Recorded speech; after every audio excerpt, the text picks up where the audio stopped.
This week I'm going to tip way more than I really thought I ever would tip just out online for free. Plus I'm going to teach you how to think like a private investigator. Hi, Larry Kaye, ShadowAnyone.com, and the creator of the Investigator's Ultimate Guide series, premium private investigator training from someone who's been there and done that. I'm going to tell you an interesting thing here as we're coming into the new year, and no matter when you're watching this, this is applicable. When we're coming into the new year here, a lot of people this last Christmas got drones as a Christmas gift. Little flying things and whatnot. And what a lot of people don't know, or what they're trying to inform people of, is that a lot of these drones, if they meet a certain characteristic, have to be registered with the FAA, the Federal Aviation Administration. Now, certain packaging is going to have more explicit instructions for people on how to do this and whatnot.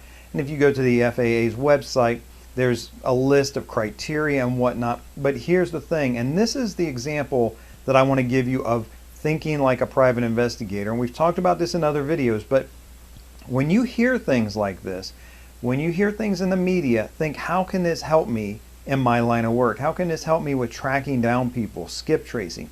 Well, let me tell you, if the Federal Aviation Administration has a database of drone owners, then that's a source of information that you probably can get a hold of. Now right now it's not real easy, and I've been on the cutting edge of this type of thing before. Back when sex offenders first started to get registered, nobody was accessing those records, even though they were public record. Nobody knew how, nobody even thought to.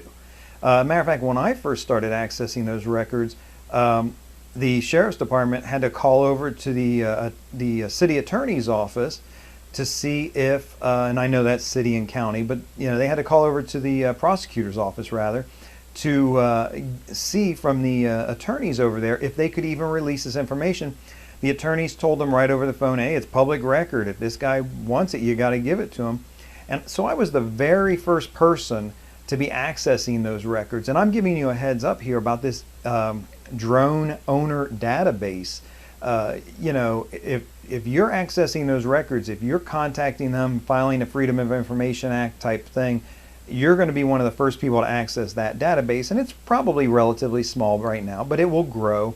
And eventually it will be searchable, and probably even searchable online.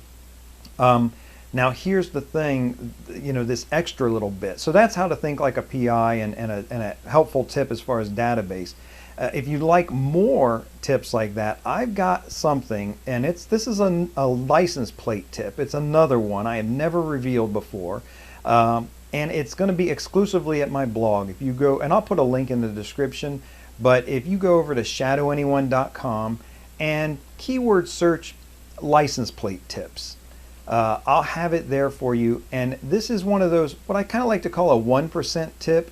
In this case, it's even less than 1%, but there will occasionally be a license plate that you see that you'll be able to run and find the owner of the vehicle using the method that I'm going to tip over there at ShadowAnyone.com. So be sure to check it out. It's way too good to pass up, and if you ever find yourself in a position where you can use that particular license plate trace with no reason, no permissible purpose, it's just yours to use, then you're going to be really glad you know about that solution.